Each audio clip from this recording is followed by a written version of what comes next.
Okay, let's unpack this. You know that feeling when your brain's doing the cha-cha slide, one step forward on that report, two steps back thinking about your grocery list?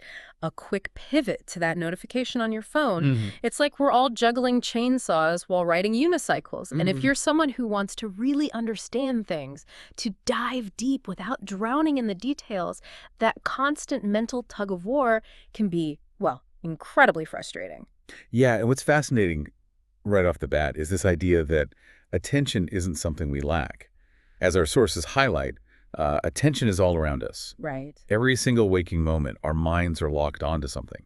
So the trick isn't really finding attention, it's, directing it. Exactly. And what really hit home for me was the author's own story. Here's a person who specialized in productivity, right? Yeah, yeah. Yet they found themselves getting more and more scattered as technology just became, well, everywhere. It's almost a universal paradox now.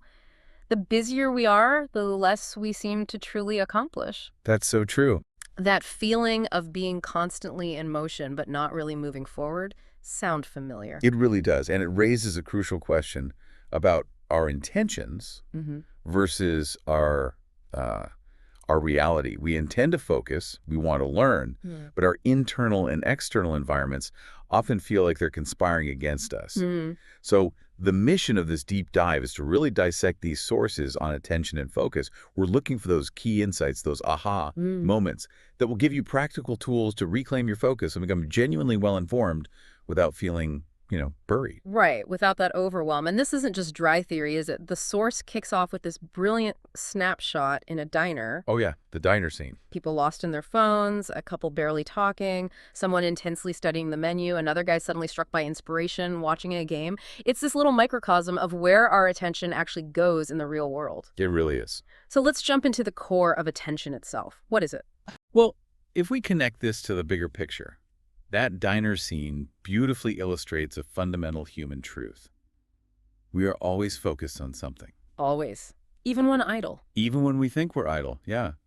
Our attention is usually directed inward to our own thoughts. Hmm.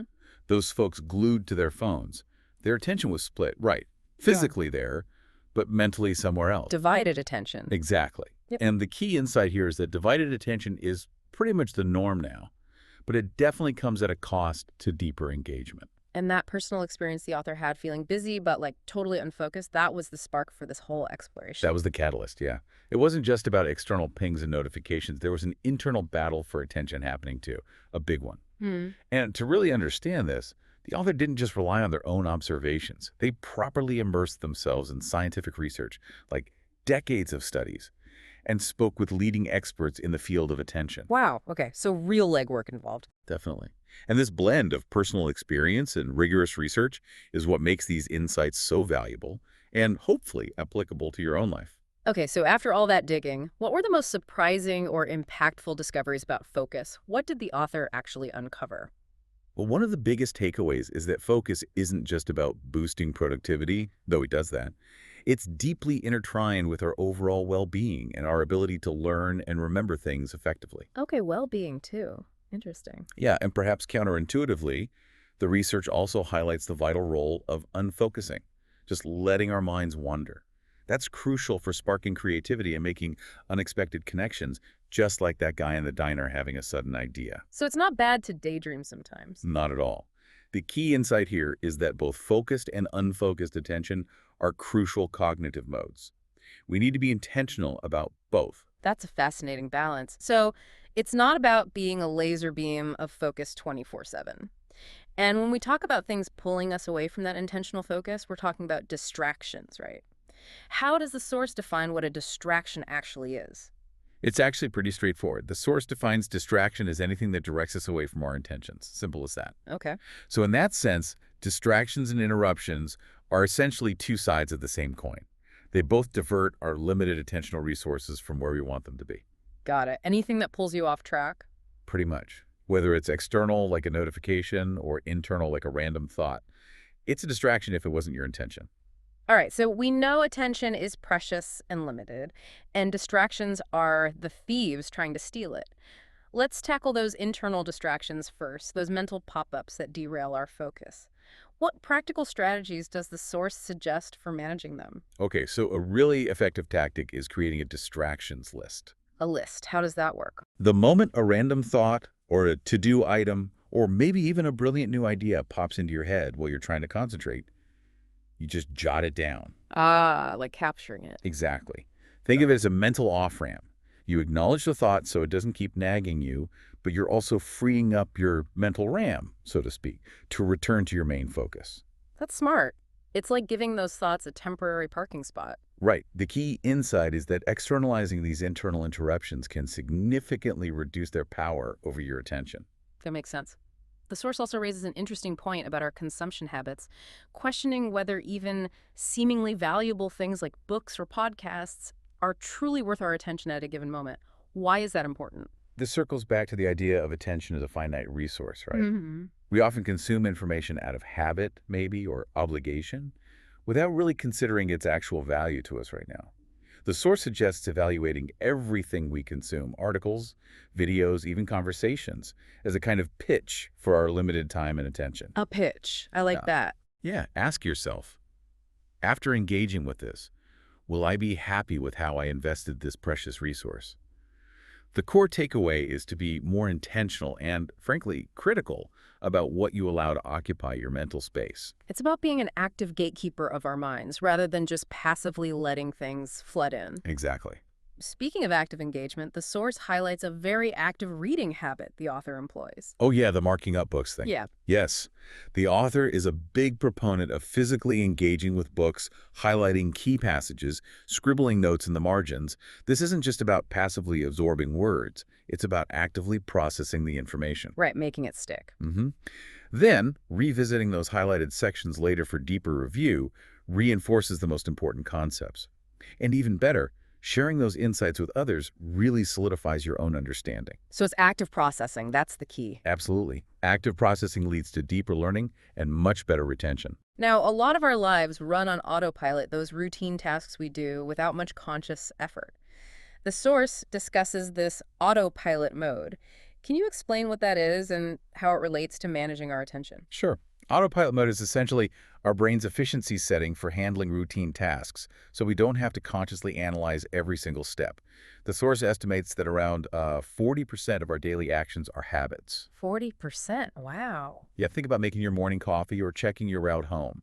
Imagine if you had to put the same level of focused attention into those as you would a complex project. It would be mentally exhausting. Totally draining. So autopilot frees up our cognitive resources for more demanding tasks. The core function of autopilot is basically to conserve mental energy for non-routine activities. But the crucial point, as the source emphasizes, is that while autopilot is great for many things, managing our attention shouldn't be one of them. We often react instinctively, that reflex, to immediately check a notification, for example. Exactly. We tend to manage our attention on autopilot, constantly reacting to external stimuli without conscious deliberation. Right, just reacting. And the source argues that intentionally managing our attention, consciously deciding where to focus it, is a deliberate choice we need to make. Because while autopilot helps us navigate our day, attention is our most limited cognitive resource. Okay. The more we manage it intentionally, the more focused, productive, and interestingly creative we ultimately become. The key is to shift from reactive to proactive attention management. Okay, so we can't focus on everything simultaneously. The source delves into the limitations of our attentional capacity. What are the main constraints on our ability to focus effectively? Well, there are two primary constraints. First, we have a finite capacity for how much information we can actively process at any given moment. We can't realistically juggle multiple complex tasks concurrently and expect to do them all well. Right, the myth of multitasking complex stuff. Exactly. And second, even when we are directing our focus, our attentional space, as the source terms it, has a limited size. Attentional space. And how big is this space? What kind of information can it realistically hold and process? The source suggests it's roughly around 4 chunks of information, or about 40 bits, which isn't a lot, really. 4 chunks. Okay. This explains why trying to memorize a long, unstructured list can feel so overwhelming. However, we can leverage techniques like chunking to kind of bypass this limitation. Chunking, like grouping things. Precisely. The source used the example of visualizing a grocery list by grouping items into categories like all the dairy together, or even mentally picturing a meal you'll make with those ingredients. Oh, okay. Makes it one chunk. Right. The key takeaway is that by organizing information into meaningful chunks, we can process and retain more within our limited attentional space. That makes sense. Grouping things together makes them easier for our brain to handle. The source even touches on how sentence structure itself accommodates this limitation, Indeed. Sentence structure, with its natural pauses marked by commas and the concluding period, helps us process information in manageable units. like breaking it down. Yeah. The period, according to one study cited, acts as a point where our attentional space briefly pauses, allowing the information in that sentence to be consolidated in our short-term memory. It highlights how even the way we structure language respects our cognitive limits. Fascinating. This is all about being more aware of what's actually occupying our mental bandwidth. And that leads to this concept of meta-awareness. What exactly is meta-awareness, and why is it so critical for managing our attention effectively? Okay, meta-awareness is simply the ability to become aware of what you're thinking about right now. Just noticing your thoughts. Yeah, exactly. The source prompts a quick self-check. What's occupying your attentional space as you're listening to this? Are you fully present, or is a part of your mind drifting elsewhere? Uh-oh. Good question. Huh. Well, this self-monitoring is fundamental because our minds wander with surprising frequency around 47% of the time, according to the research cited. Almost half the time. Yep. Nearly half our waking hours. So, the more readily we notice when our attention begins to drift, the quicker we can gently redirect it back to our intended focus. The core insight is that you can't manage what you're not aware of. So cultivating meta-awareness is really the first step to regaining control of your attention. Almost half our time spent not in the present moment. That's a staggering statistic. The source points out that we're often lost in thoughts about the past or future. Ruminating or planning. So cultivating this awareness of the present, this mindfulness, is key to staying focused. Precisely. Mindfulness, as the source describes it, is about non-judgmentally observing the contents of your mind, your thoughts, feelings, sensations in the present moment. This heightened awareness allows us to consciously choose where to direct our attention, rather than being passively swept away by our ever-shifting thoughts. So mindfulness provides the mental steering wheel. That's a great way to put it. Yeah, the steering wheel for our attention. Now, not all tasks demand the same level of mental focus. The source makes a distinction between different types of tasks in relation to our attention. Yes, it differentiates between habitual tasks, which require minimal conscious attention, and can be performed almost automatically. Like brushing your teeth. Exactly. And complex tasks, which necessitate dedicated and sustained focus, like writing a detailed report. Now, while true multitasking of multiple complex tasks simultaneously is largely a myth, Right. we can often pair a habitual task with a complex one, like listening to an audiobook while doing household chores, as the source suggests. Okay, that makes sense. The habitual task occupies very little attentional space, leaving the majority available for the more demanding one. The key is to understand the attentional demands of different tasks and plan accordingly. But when we do try to juggle too many complex things at once, or when our attention is constantly being pulled in different directions, there are significant costs involved, right? Oh, absolutely. Huge costs. When we fail to focus deeply, we don't fully process information or experiences. This leads to poorer memory of how we spend our time, more errors because we don't learn effectively, and ultimately, a shallower accumulation of knowledge. Less learning, more mistakes. Got it. And then there's the concept of attention residue, coined by Sophie Leroy. The attention residue, what's that? It refers to the lingering mental traces of a previous task that continue to occupy our attentional space even after we've switched to a new one. Ah, attention residue. That perfectly describes that feeling when you finish one meeting, but your mind is still replaying a key discussion point when you're trying to concentrate on the next thing. That's a spot-on example, yeah. This mental residue makes it difficult to fully engage with the current task because a portion of your cognitive resources is still kind of tied up with the previous one. Right, you're not fully present. Exactly. Interestingly, the source notes that the mental cost of switching is lower when a task is fully completed, especially when there's a sense of closure or maybe time pressure to finish. However, continuous task switching has a substantial impact on productivity. One study found it can increase the time needed to complete work by as much as 50% compared to tackling one task at a time from start to finish. 50% longer, wow. Yeah. The key insight is to minimize task switching wherever possible to maximize focus and efficiency. So deep, sustained focus is incredibly valuable. The source also touches on those periods of intense concentration we sometimes experience, the state of hyperfocus. What are the defining characteristics of that state? Right, hyperfocus. As the source describes it, it's characterized by several key elements. It typically involves intense concentration on a single task, often fueled by a deadline. Okay, the deadline pressure helps. It often does. And there's a remarkable ability to block out distractions. The task usually presents a comfortable level of challenge, leading to that immersive state of flow where time just seems to melt away. Ah, flow state, love that. And there's usually a strong intrinsic motivation that propels you forward. The core elements of hyperfocus are really single tasking, minimal distractions, manageable challenge, and strong motivation. Those moments where you're just completely in the zone and incredibly productive, we all wish we could tap into that more often. Now, how can we cultivate more of that focused attention in our daily lives? The source talks about the power of setting intentions. Yes, setting intentions is a remarkably effective tool for directing our attention. The source introduces the rule of three. Rule of three. Yeah, starting each day by identifying the three most important things you want to accomplish. This simple practice, inspired by J.D. Meyer, forces you to prioritize what truly matters and filter out the less crucial stuff. Just three things. The constraint of choosing only three provides clarity and makes your intentions easier to remember, fitting comfortably within that limited attentional space we talked about. And keeping these intentions visible throughout the day, like on a sticky note, acts as a constant mental anchor. The key benefit of setting intentions is to provide a clear target for your limited attentional resources. So, not just a sprawling to-do list, but the three most consequential tasks you want to tackle that day. Exactly. What will make the biggest difference? And the source also highlights Peter Gollwitzer's research on the importance of making intentions more specific. How does that work? Yes. Gollwitzer's research is fascinating.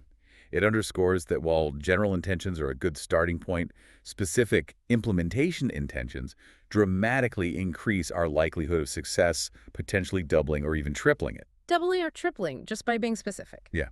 The source provides an example. Instead of a vague intention like exercise more, an implementation intention would be something like, on Monday, Wednesday, and Friday at 7 a.m., I will go for a 30-minute run in the park. Okay, very concrete. When, where, what? Exactly. The more specific you are about the when, where, and how, the less room there is for ambiguity and the easier it is for your brain to initiate the action.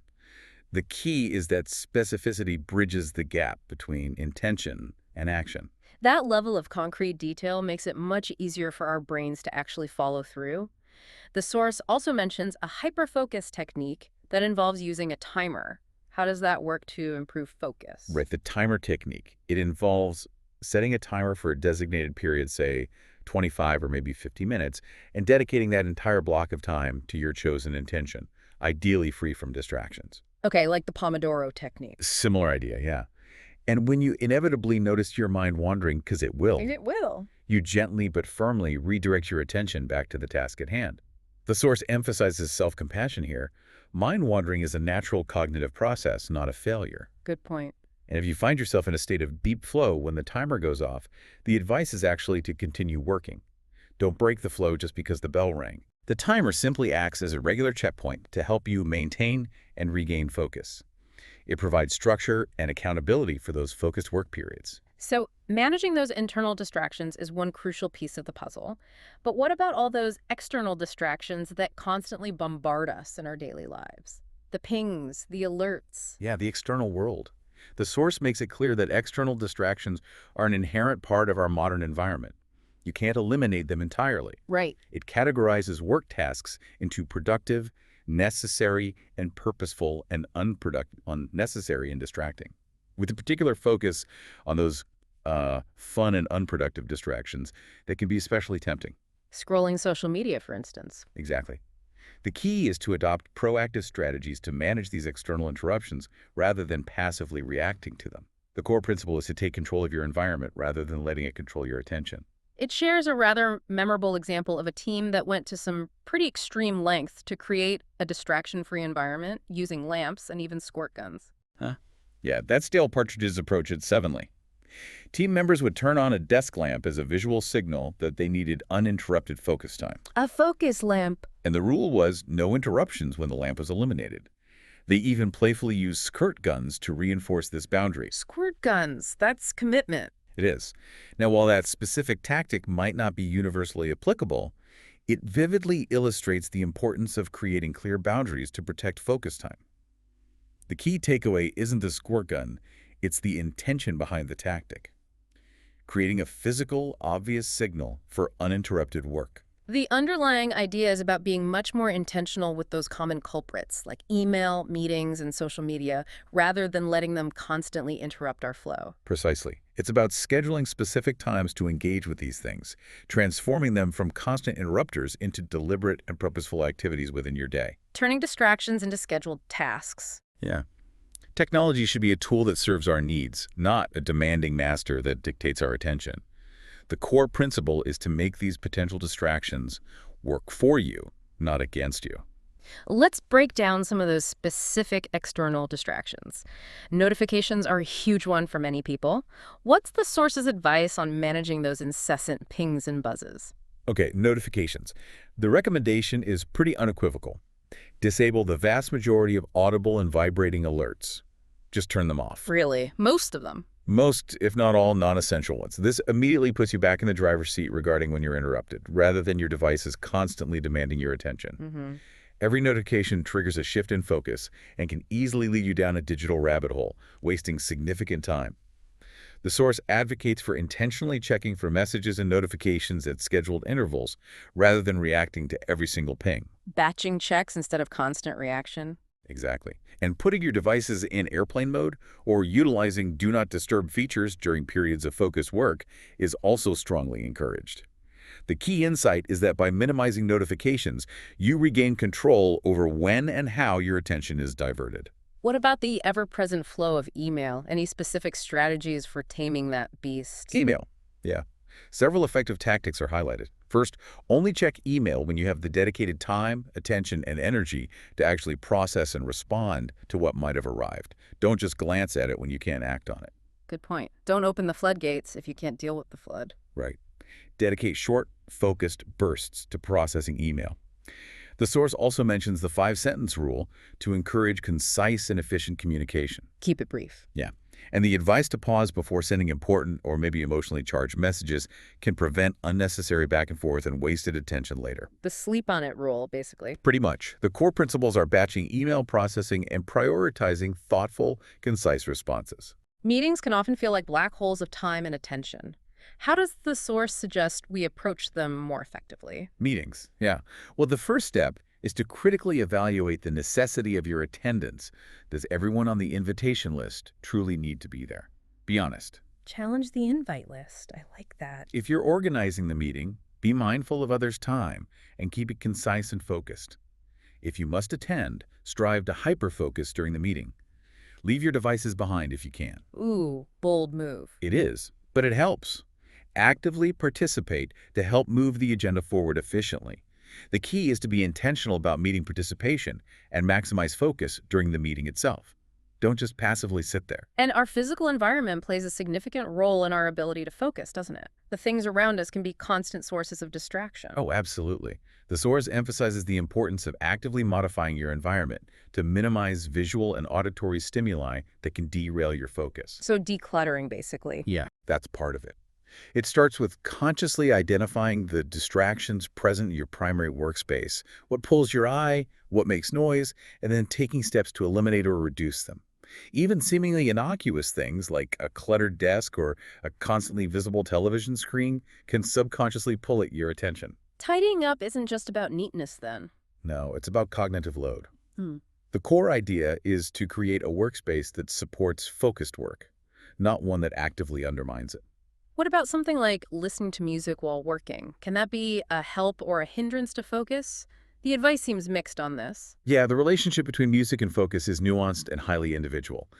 Generally speaking, quiet environments are optimal for tasks requiring deep concentration. Okay, silence is golden sometimes. But familiar, simple, and instrumental music can sometimes be less distracting than complex or novel music with lyrics.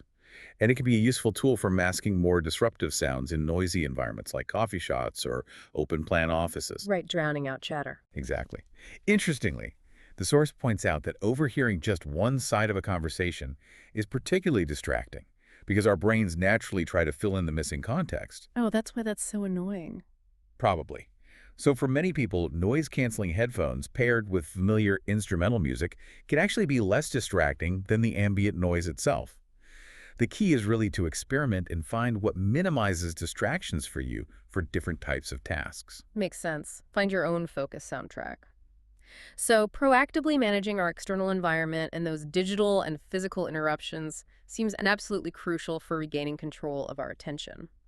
Now, the source also explores how we can actually use external cues to help manage our internal distractions. How does that work? Right. So by consistently maintaining things like a calendar, a to-do list, and that distractions list we discussed earlier. The parking lot for thoughts. Exactly. You're essentially externalizing those internal reminders.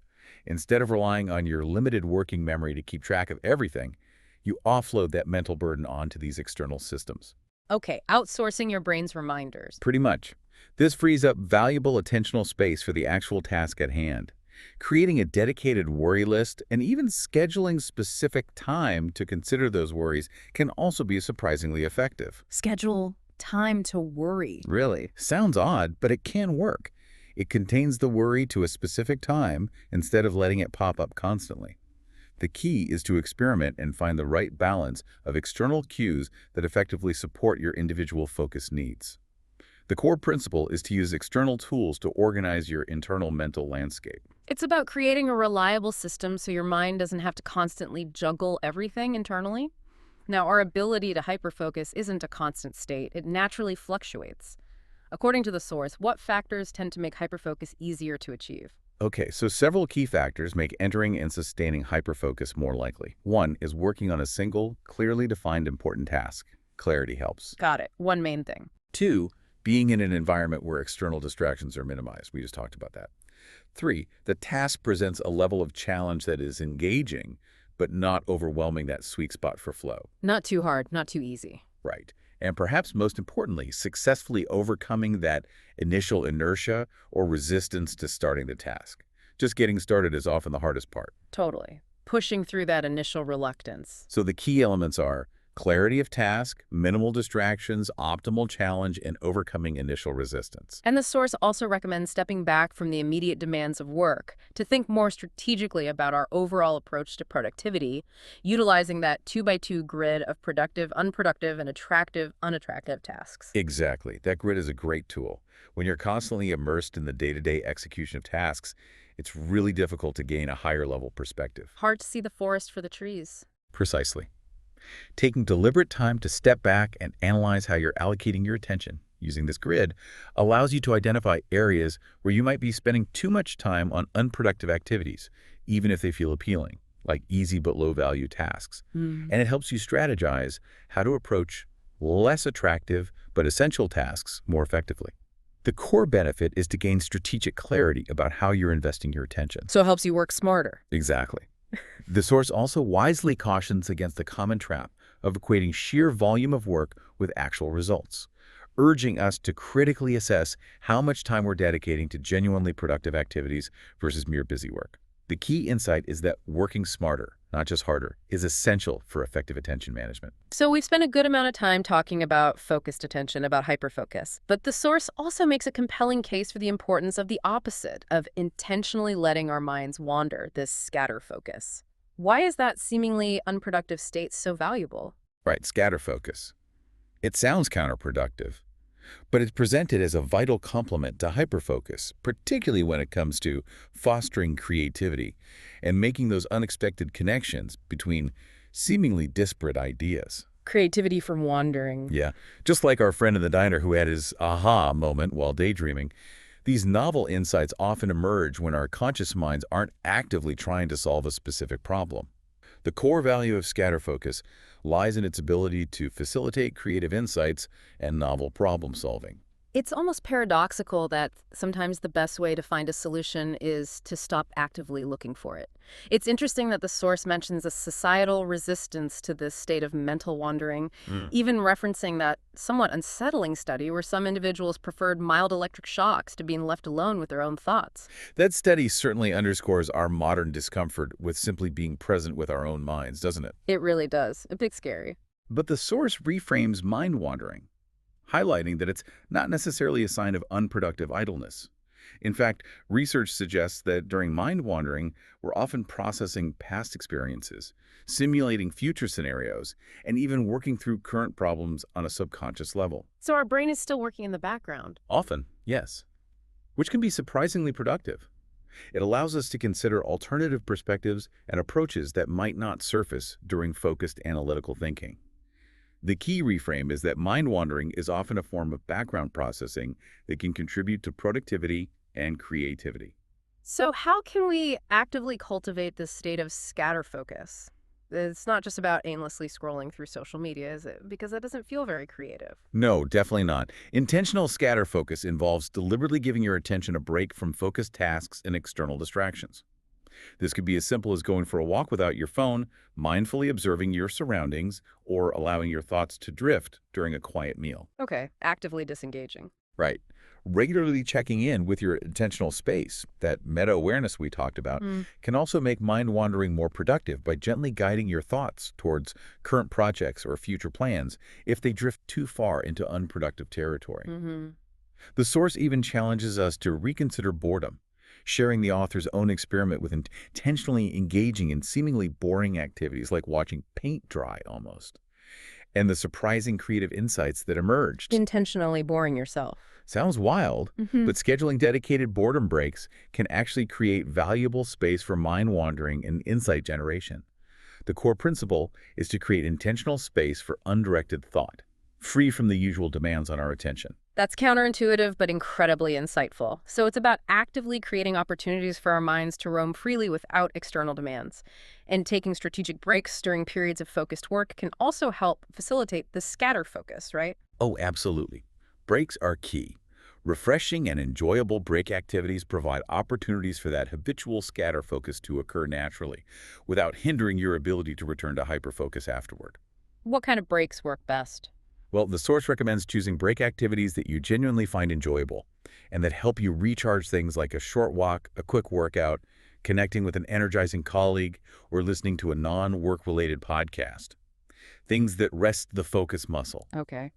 It also advises resisting the urge to fill every break with mindless digital distractions, like scrolling feeds. The key is to choose break activities that allow your mind to wander in a positive and restorative way. And there's some research-backed guidance on when and how long these breaks should ideally be to maximize their benefit. Yes, research suggests taking a break at least every 90 minutes or so, Oh. and ideally for around 15 minutes for every hour of focused work. Every 90 minutes, 15 minutes per hour. Okay. This aligns with our natural 90-minute ultradian rhythms of energy and focus. Taking a break when you notice your concentration waning or immediately after completing a significant task can also help to reduce that attention residue we discussed earlier. Ah, clear the residue before the next task. Smart. Exactly. Interestingly, the source mentions that periods of lower energy can sometimes be surprisingly conducive to creative thinking during these breaks. And data from Desk Time even suggests that their most productive users tend to take a 17-minute break after approximately every 52 minutes of focused work. 52 on, 17 off. Interesting precision. It is, but the general principle holds. Be strategic and regular with your breaks to optimize both focused and unfocused cognitive modes. All this talk about scattered thoughts and unexpected insights reminds me of those aha moments that seem to appear out of nowhere. The source delves into the concept of insight triggers and this idea of collecting dots. Right, the Zeigarnik effect provides a fascinating explanation for this. Zeigarnik effect. Yeah, it suggests that uncompleted tasks tend to remain more salient in our minds, kind of nagging at us subconsciously.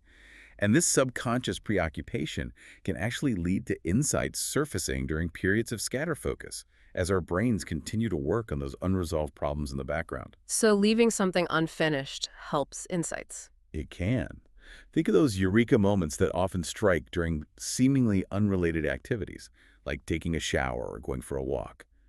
Habitual scatter focus creates more opportunities for these subconscious connections to bubble up into our conscious awareness.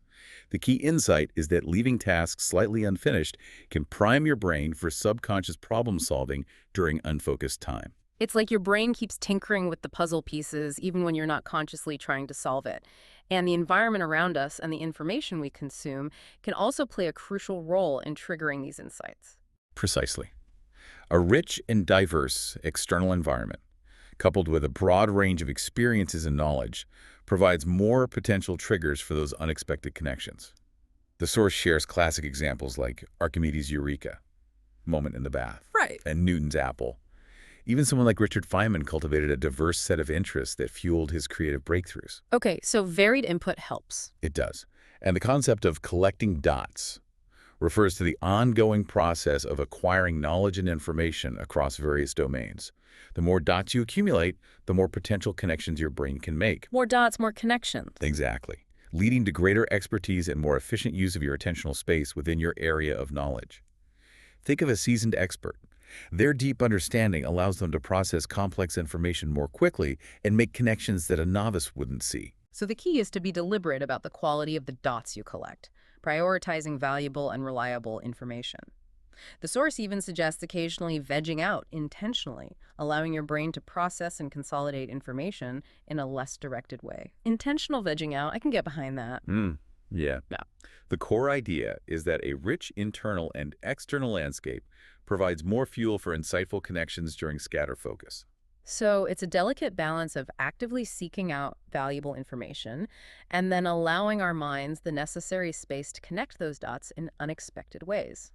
Finally, the source emphasizes the crucial role of our overall well-being in effectively managing our attention, specifically highlighting the importance of happiness and energy management. Yes, this is really important. Proactively investing in genuine happiness as opposed to just trying to think positive thoughts, which research shows isn't always effective. Right, authentic happiness. Exactly. That has a profound impact on our cognitive function, including our ability to focus.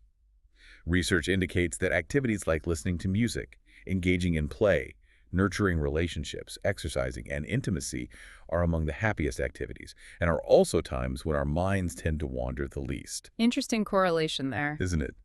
The source also highlights Sean Akers' evidence-based strategies for boosting happiness, such as practicing gratitude, journaling, regular exercise, mindfulness meditation, and committing acts of kindness. The key insight is that a happier brain is generally a more focused brain.